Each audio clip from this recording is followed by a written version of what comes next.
اعوذ باللہ من الشیطان الرجیم، بسم اللہ الرحمن الرحیم۔ آج کا میرا ولاگ آزاد کشمیر کی سیاست پر ہے، اور آزاد کشمیر میں جو پی ٹی آئی کی گورنمنٹ ہے اس کو ختم کر دیا گیا ہے، اور ایک نئی حکومت جو ہے وجود میں آئی ہے، جس کی سربراہی جو ہے وہ پی ٹی ایم کر رہی ہے۔ اور انوار الحق جو پی ٹی آئی کا پہلے حصہ تھے اور وہ اسپیکر تھے آزاد جمہوریہ ریاست کشمیر کے، ان کو پرائم منسٹر نامزد کیا گیا ہے۔ اور آزاد کشمیر کی تاریخ آپ کہہ سکتے ہیں کہ سب سے زیادہ ووٹیں جو ہے وہ انوار الحق صاحب کو پڑی ہیں آزاد کشمیر کی تاریخ میں۔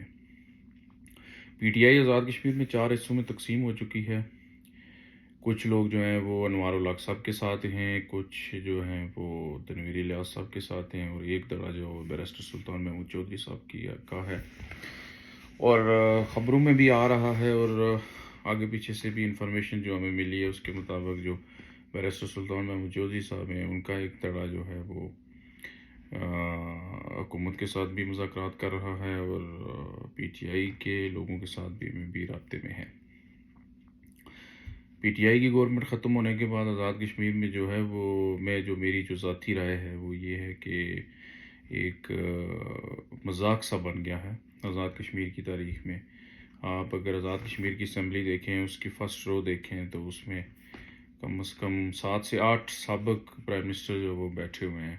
تو 49 یا 50 کا ایوان ہے آزاد کشمیر کا، اور میں سمجھتا ہوں کہ سب کی یہی خواہش ہے، اور ہر جو ہے وہ سمجھتا ہے کہ میں ہی پرائم منسٹر ہوں۔ بلکہ جب پرائم منسٹر کی بات چلی تو سب نے اپنی خواہش کا اظہار کیا۔ آزاد کشمیر ایک چھوٹی سی اسٹیٹ ہے، اور میں سمجھتا ہوں کہ جو موجودہ سیاسی صورتحال ہے اس کے مطابق ایک مذاق سا بنا ہوا ہے، اور پوری دنیا میں جو ہے وہ اس کو ایک جوک کے طور پہ لیا جا رہا ہے۔ انوار الحق صاحب کے لیے بہت مشکلات ہوں گی، اور ہیں بھی۔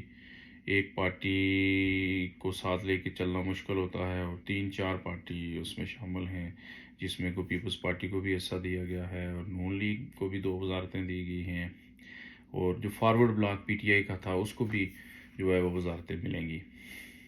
اس طرح ان تمام سب لوگوں کو ایک ساتھ لے کر چلنا بہت مشکل کام ہے، اور سب کو راضی رکھنا بھی بہت مشکل کام ہے۔ 13ویں ترمیم کے بعد جو ہیں وہ آپ اتنے وزراء بھی نہیں لے سکتے ہیں 17 سے اوپر، اور یہ بھی ایک بہت بڑی آزمائش ہوگی انوار الحق صاحب کے پاس کہ ان کے لیے۔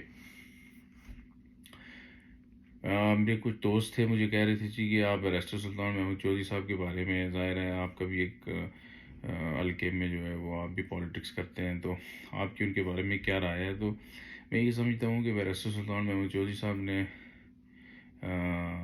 بڑی عزت جو ہے وہ کمائی ہے۔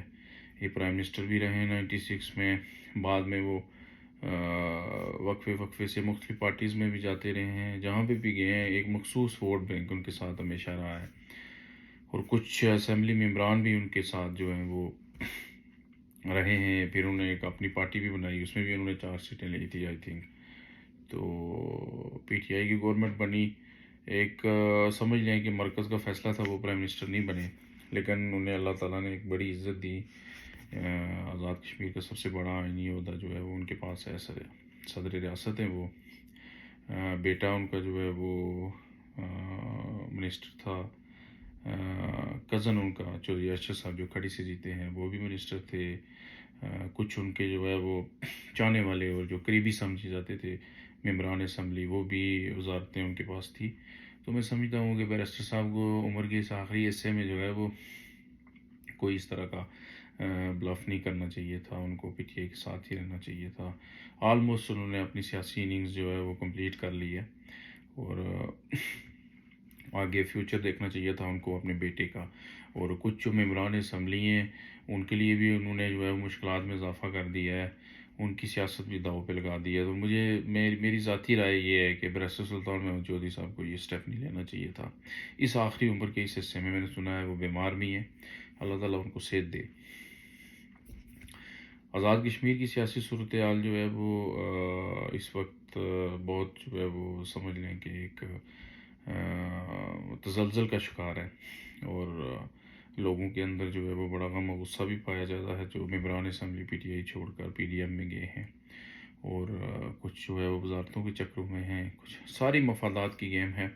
اور اسپیشلی جو لوگ عمران خان صاحب کے ٹکٹ پر منتخب ہو کر اسمبلیوں میں گئے تھے، ان کے لیے میں سمجھتا ہوں کہ بہت مشکلات ہوں گی جب وہ اپنے حلقوں میں جائیں گے. تو اللہ تعالیٰ پاکستان کی جو ہے وہ خیر کرے اور آزاد کشمیر کی بھی خیر ہو، اور آنے والے دنوں میں جو ہے وہ پاکستان کے حالات بھی کچھ بہتر ہوں اور آزاد کشمیر کے بھی، کیونکہ جو گورنمنٹ پاکستان میں ہوتی ہے اس کے اثرات جو ہیں وہ آزاد کشمیر میں 95% ہوتے ہیں.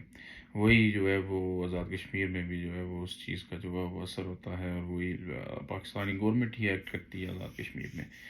تو اللہ تعالیٰ سب کو اپنی عافیت میں رکھے اور آزاد کشمیر کے حالات بھی بہتر ہوں اور پاکستان کے بھی حالات بہتر ہوں. پاکستان زندہ باد، آزاد کشمیر زندہ باد.